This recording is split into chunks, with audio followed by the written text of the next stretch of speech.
Everyone thinks because you're a zombie, you don't know good coffee. Well, they're wrong. There's only one brew that gets my seal of approval. Deadly Grounds coffee is my guilty pleasure. The aroma is so intoxicating. It brings all of my neighbors out of the woodwork. Deadly Grounds coffee. Coffee to die for and zombie approved. It's good to get a little deadly. Use the front door! Oh, they're so disgusting.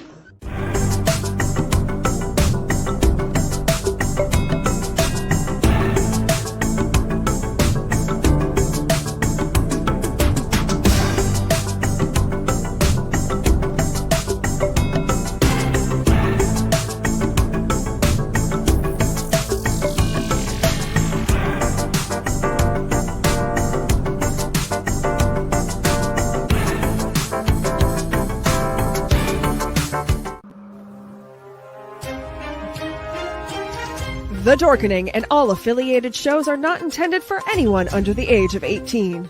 The following may contain discussions or scenes that have adult situations, graphic violence, nudity, strong sexual content, and graphic language. This show is intended for mature audiences only. Viewer discretion is advised.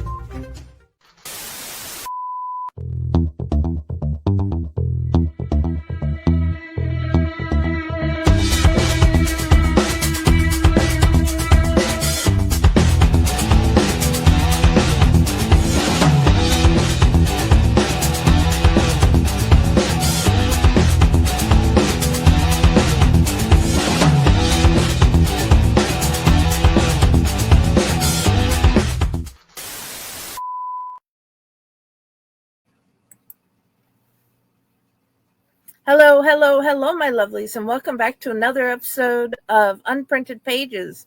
We are still in our Killing Stroke party videos, and today we get to meet David Cornford. He is a epic fantasy writer. He has 3 books out before he became part of the Fate Core team, and he wrote such a interesting story in the Fate Core anthology duet. Good morning. Well, good evening, sir. For me, it would be good morning. How are you doing? Good morning. Thanks for getting up so early. So, please tell us a little bit about yourself. So I am. I was born in Canada, born on Vancouver Island, and then when I was very small, mum and dad returned back to England. So raised in England, grew up there, and then in the year 2000, I moved from England to Australia. And so I've lived in Australia ever since. I've done a little bit of traveling. I had some work in India. I had some work in America. So I've done a little bit of living in different places, but I've really lived in Australia since 2000. Lived on the East Coast. Don't know Australia. Very big country, and it's very much a East Coast. Some stuff at the bottom, and then the West Coast. So my wife, who I met in Sydney on the East Coast, is from Perth on the West. And a couple of years ago, when the barriers in Australia for COVID came down, we moved from the East Coast to the West Coast. So now I'm living near Perth in Western Australia. That is epic. That is definitely one heck of a life. And I bet you got a million stories. But today we're going to center around your written ones, because those are the ones I want people to find and get most. Tell us about Bayargle. I am, however you pronounce his name, and his interesting powers of sucking the life force out of people. You're very close. So Bayargle is how I pronounce it. That's in my head, but I take no offense. I quite often will mispronounce my own characters' names. It's whatever sort of mood takes me, but Bayargle is how I pronounce it.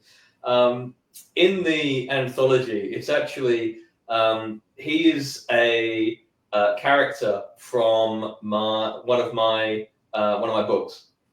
So my latest novella, Blood and Wild Places, is set in the series that I'm currently writing, and he's the antagonist in that novella. In the novella, it's set a bit in the future from this short story. But what I'm finding as I'm writing is that I'm writing about something, but then I uncover and the characters tell me so much more about themselves, and I uncover all of this backstory.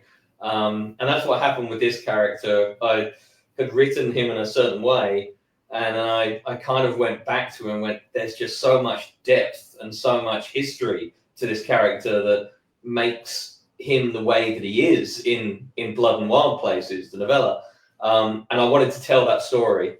And I didn't want to tell it in a novella form in my series because I just wanted it condensed to like a little snapshot of his life.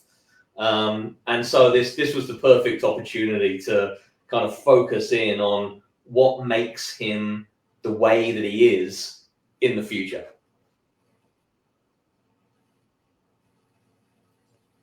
That is amazing. I had wondered if he would lead back to your other series. And so this one is one of the two that are already out, or one of the ones that are going to come out soon? Yeah, so this is the latest novella. So I released it, I want to say a month ago. So it's okay. Pretty small. It's an ebook. So it's currently on Amazon, but early next year it will also be on Kobo, and I'll be expanding its reach. And the short story in the anthology is really a little bit about. So let me backtrack. In the novella, you see him as he is in the future, and there's also a bit of a flashback to him way in the past when things start kicking off and his powers start manifesting, and then there's this gap in the middle. Well, this short story fills that gap. It's what happens after his powers manifest, and then what takes him and what leads him to where he is in the novella, Blood and Wild Places. So I don't want to spoil it too much, but it's an interesting. He starts off in one place and he ends up in a different place, and it's that journey. And what I find fascinating when I'm writing is putting that relatable journey in there. So why do people change? Why do they end up in a certain way? And I hope that this is a very relatable journey that takes someone from one place and leads them into being in quite a different place. Dude, you just helped me so much as a fan and reader, but also where to leave people if they enjoyed the story. Come find the one with that is actually really beautiful cover. The Blood and Wild Places cover on our thumbnail here. That way the readers can see what it looks like. I'm glad you like it. All your covers are gorgeous. Kudos to whoever made them.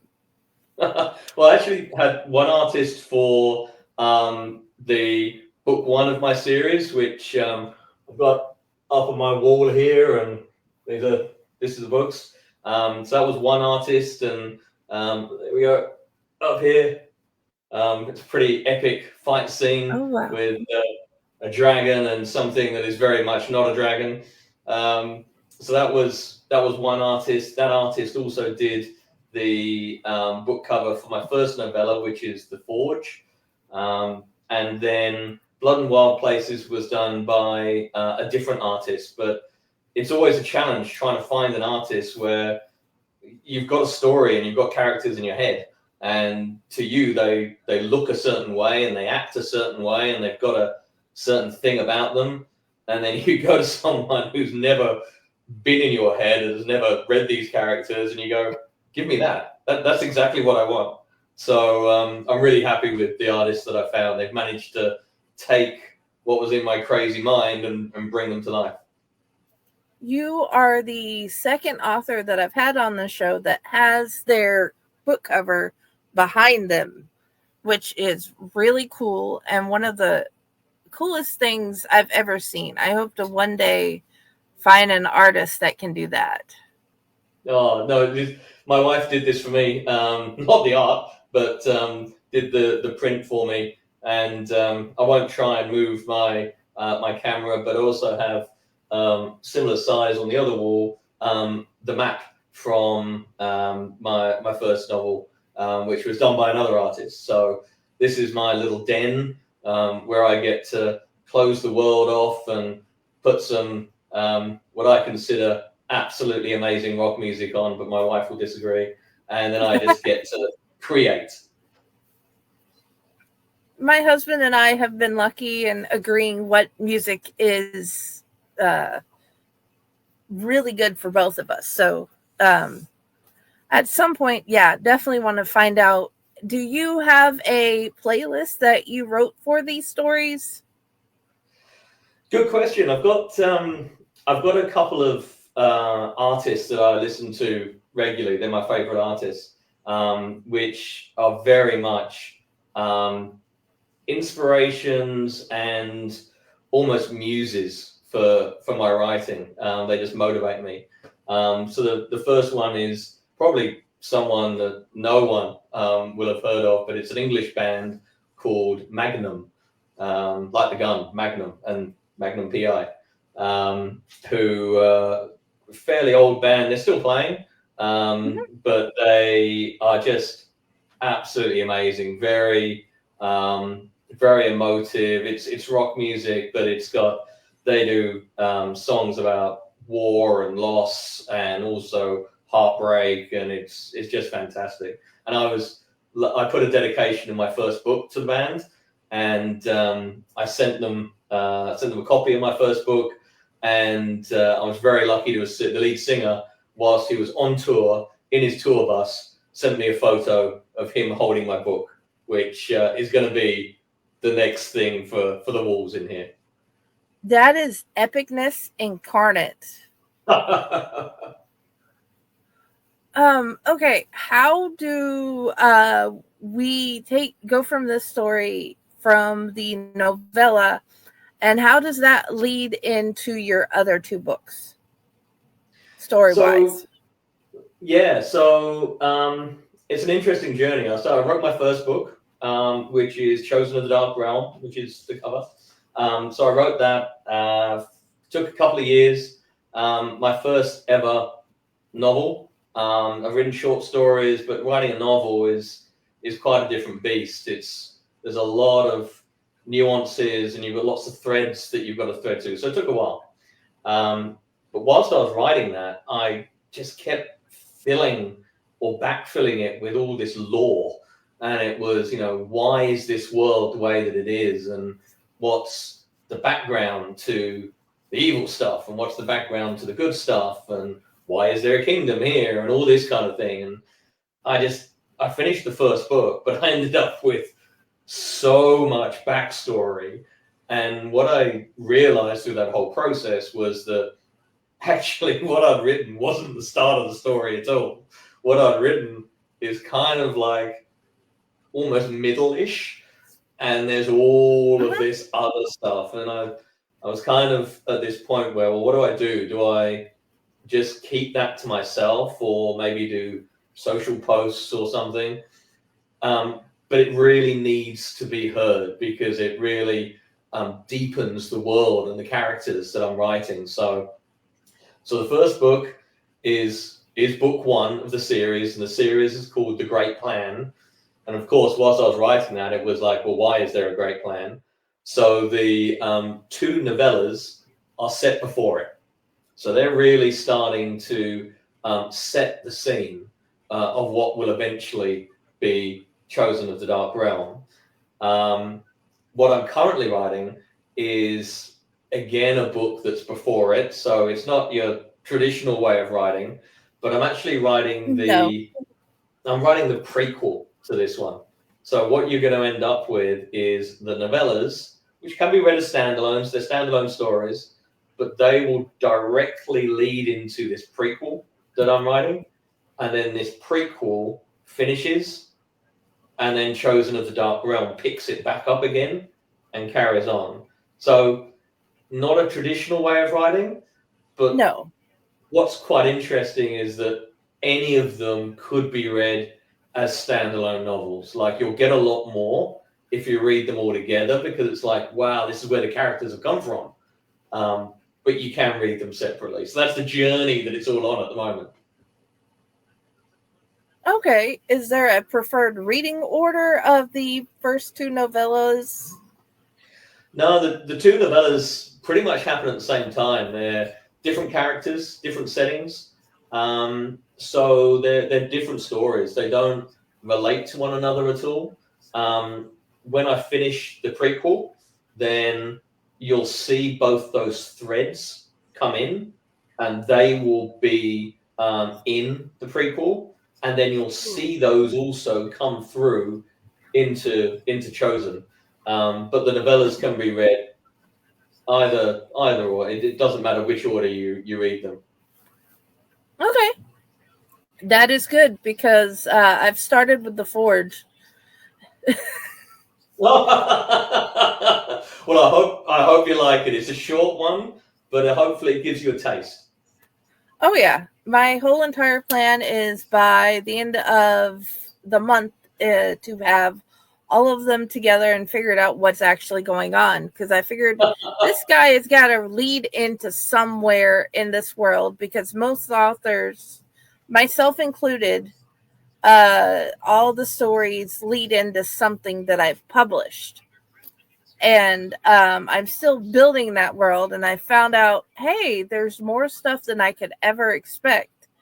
And then one character leads to another character, leads to their backstory, and somehow I've ended up writing one of the people's on the team backstory, and I'm like, I didn't even know how you would lead into this other character's world. So yeah, it's epic. Your brain's working great. And okay, give me 2 seconds. My husband's leaving for work. I just wanted to tell him have a good day before he left. So yes, this is actually my morning, dear viewers, and I am still grateful I get to see this man. So yeah, my question is, do you have a character in your story that you would like to sit down and have like a meal with, and a cup of coffee, and or both? Because I'm not sure if you like to drink coffee with your meals or whatever, but who would you like to talk to most and learn more face to face? Yeah, that's a great question. Hadn't really thought about that before, but yeah, there's a few. I'm trying to do this without spoilers. So there's the Blood and Wild Places, the cover where there's a bit of a dark face with a antlered kind of figure.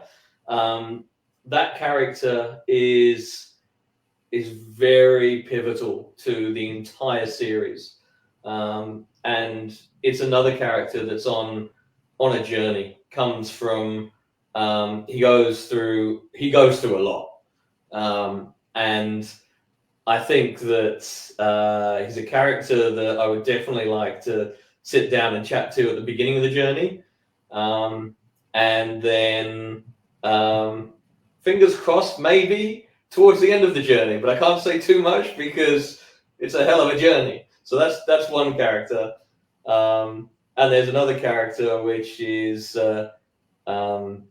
in Chosen right at the very end, is mentioned in the Forge, and is going to be a major character, and that character is one that's I can tell you his name. His name is Zuen, Zuen, and he's not human, very, very powerful, and he's just trying to hold on. He's trying to figure out all of the chaos and all of the plans and the nightmares that are going on around him, and he's trying to make sure that everything doesn't break down. So those two, and then the last one would be Nanaya, which is the lead female character from Chosen, and again, strong character throughout the books, not in the prequels. Yeah, she's comes from a place, a very dark place, again, a very powerful character, very strong female character, and that's definitely someone I'd like to sit down and have a meal with. That is awesome. Are you a coffee or a tea person? Good question. First thing in the morning, cup of tea. Has to be a cup of tea. On the way to work, has to be a cup of coffee. Oh, okay. That normally it's coffee for me and then tea. So oh, there you go. But then again, not everybody likes either or. That's why I always ask, because I like to know what other authors' preferences are. Do you have a favorite place to write? I do. Anyone that's seen anything on my socials will have seen me down by a river that's near where I live. So there's a river called the Swan River here in Perth, huge river. And there's a place where it's a bit of a wood that then goes down to a little beach. And that's where I wrote The Forge. That's where I wrote Blood and Wild Places. And I take a little chair, stick it down in the sand, get my laptop out, and just ride away looking at the river. And the river has dolphins. And so you'll normally once a day you'll see some dolphins. So it's absolutely idyllic. That's my favorite place to write. It sounds gorgeous. Lately, I write wherever I get the ability to, but then again, I have tinies, so not some of them. A couple of them are not so tiny anymore. Ooh, sorry about that. No problem. I already told them it'll be 10 minutes later than normal because of this. So, what is the place you're looking forward to leading your story? Because I know you don't exactly lead it. But what place are you looking forward to finding yourself in the story next? Where's the story going? Yeah, where the story's going, but is there like a place in the world that you're looking forward to seeing in the story, or a character development thing that's going to happen that you're like, oh my God, I can't wait to see how this will happen, or how we'll get to here and what happens here? Yeah, great. So I guess two things. One is the story is called the Great Plan series. That's the series of the books. It's hinted at what the Great Plan is, but it's never really revealed. I'm really looking forward to the reveal. So that's something which I'm trying to hint at, give a few little, ooh, what's going on here? But that's something I'm just going to bring and smack in the face at some point. So that I'm very much looking forward to. Still not quite sure how I'm going to do that, but it's something I'm building up to. So that's the first one. And the second one is, I know how the story is going to end, and it is going to be truly epic. And I'm really looking forward to making that happen. So again, I don't want to give too much away, but a big reveal and a very big event, let's say, that's going to shake everything up, and you're going to see a lot of churn with characters. So those are the two things which hopefully will really shake people, and they're what I'm looking forward to. Okay.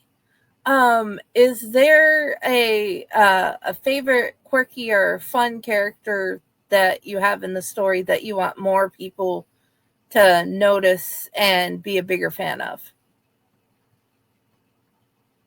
Yeah. Again, good question. I think that the character in Blood and Wild Places, there's kind of at the end, two characters kind of go off. One is Antler Man, and the other one is one that I'm still developing. So that one is one that I would. He's on a journey, and I'm not quite sure where that journey is going, but I'm hoping that I incrementally make him more and more interesting to people with his backstory and his journey as a character. So if people watching this read Blood and Wild Places and they get to the end and they'll get the two characters, then they'll get where I'm going with that. I don't want to say too much. I'm trying to build up a lot of suspense and a lot of mystery with the characters, kind of giving a little bit and then holding a bit back. Oh, yeah. We will definitely add all three to the TBR on the website. Great. What is your favorite dessert? Favorite dessert? Probably red wine. That works. You're the first person that gave a liquid as the dessert. Normally people are like, ooh, brownies or mint chocolate chip pie or something. No, if you're going to have the calories, let's just jump straight to it. Hey, that makes sense. That's a great answer. What is your favorite book or book series? So anyone that's read my bio knows I've got a close connection to David Gemmell, and his many of his series, the Waylander series, the Druss series of his, they are the John Shannow series of his. I could keep going on. They're old. But they're favorite. They're quite dear to me. So they come up, and then the other one is probably one of my favorite books because I read it when I was young and it uncovered fantasy for me. Is Magician. So that's a big one for me. I've got a big trade paperback revised version in there. And that comes out every so often. It's falling apart, but that's another favorite for me. I can honestly understand that. You should see what my copy of Friday by Robert A. Heinlein looks like after getting the original trade paperback copy when it was published. So, yeah. Since we are getting to the end, where do you want people to find you, and do you cook? And if you do, what is your favorite recipe? So you can find me on Facebook, David Cornford. You can find me on Instagram. I've recently started on Substack. I'm also on X and Blue Sky. So David Cornford author. You'll see the picture. That's where you can know that it's me. Do I cook? Yes. And what do I cook? Anything spicy. I love chili. The hotter the better. So Mexican food, Indian food. Probably I cook more Mexican food. My wife cooks more Indian food, but anything with chili. Alrighty, that is awesomeness. And in the wherever links go, you will find a link to his website with his bio. And please follow that. You'll find some really cool things, and it'll lead you to different places. That's how I ended up on his Substack. How I found him is in our Discord. And we have a call for submissions out for reimagined fairy tales. So if you'd like to join us at Fake Horror and write with us, because we're welcome to anybody who has an amazing story. and we want to write with you. So if I'm at all the places, Owl Light, Faycore, just look for the fairy or the owl. And I'm also pretending to be a whole bunch of other authors, so you might find me there talking to you. So please, I have 2 poems, An Imminent Bloodbath. He has his story, and it is so early. Like, what was the name of your story? I cannot remember it for the life of me. Drops of Blood. Drops of Blood in Buried Secrets. You will find a teaser, and I'm going to find that video or find out if I put up that video yet. And please go read his stories, his short story in our anthology, which will lead you straight into his other stories. And you want to check those out because this is a beautiful world. Have an amazing evening, and I hope your weekend goes well, everybody. Bye.